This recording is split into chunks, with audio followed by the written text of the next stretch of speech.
That's a concerning trend. From your professional experience, what would you say would be the the main public health problem in youth vaping? I would say the biggest public health concern is nicotine addiction in adolescents. Their brains are still developing, and early exposure to nicotine can affect memory, concentration, emotional regulation. Additionally, some of the flavored vapes can be, contain harmful chemicals and emerge into linking them to developing respiratory problems. Absolutely. As a health professional, we have seen the data showing increased hospitalization and even what happened to them in long-term lung damage in youth users. We have also found that vaping is a gateway to cigarettes and even weed smoking. How do you think we can combine efforts between us, the public health sector, and the school health services to tackle this big issue? Well, us school nurses are in a unique position because we see the students every day. We can conduct early screenings, provide brief interventions, and work with the students as well.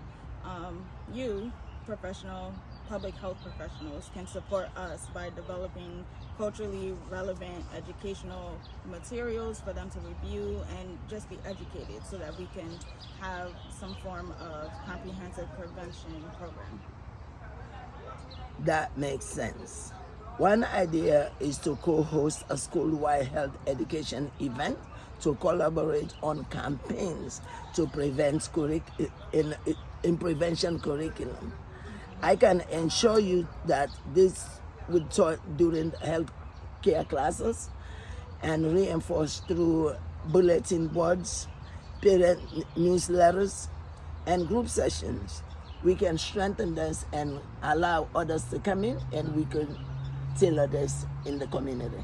Correct, and I can also flag the students who may need referrals for counseling or substance support, and then also be as a bridge between everyone to provide that help. Do you think we can combine efforts between public health sector and the school health services to tackle this big problem? School nurses are in a unique position because we see the students every day. We conduct early screenings, provide brief interventions, and work with the students. Public health professionals support us by developing culturally relevant educational materials and help the school implement comprehensive programs. That makes sense. One idea is to co-host a school-wide health educational event or collaborate on campaigns with the community organizations. How do you see your role in this type of collaboration? I can serve as a bridge between students, families, and healthcare professionals. For example, if you provide a vaping preventional curriculum, I can ensure that it's being taught during health classes and reinforce it through bulletin boards and newsletters and small group sessions. I can flag students who may need referrals for counseling and support. Let's talk about leadership. What strategies have helped you lead a health initiative within your school, especially when it comes to sensitive topics like vaping? Building trust is essential. I've learned to listen without judgment and approach conversations with students and parents from a place of care. Also, being consistent in messaging, whether I'm talking to a student or a parent or a teacher, it builds credibility.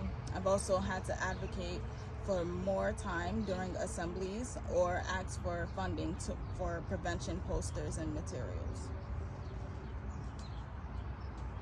Those are great examples of severance, leadership, and communication. What challenges have you encountered in trying to implement these initiatives? One challenge is time. With so many responsibilities, it can be hard to focus on preventive efforts. Also, getting parental buy-in sometimes is difficult. Some parents aren't fully aware of what vaping devices look like or don't even realize that their child is using it.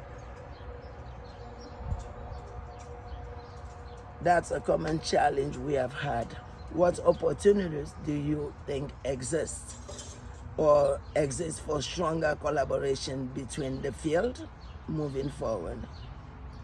If public health departments provided school with toolkits, training, and even small grants, we could create a more impactful program. Joint data collection would be more useful. For example, anonymous student surveys that can help us track trends and identify needs throughout the year. Thank you very much for being here with me today. It's a pleasure working with you, and I look for future work with you. Thank you for having me.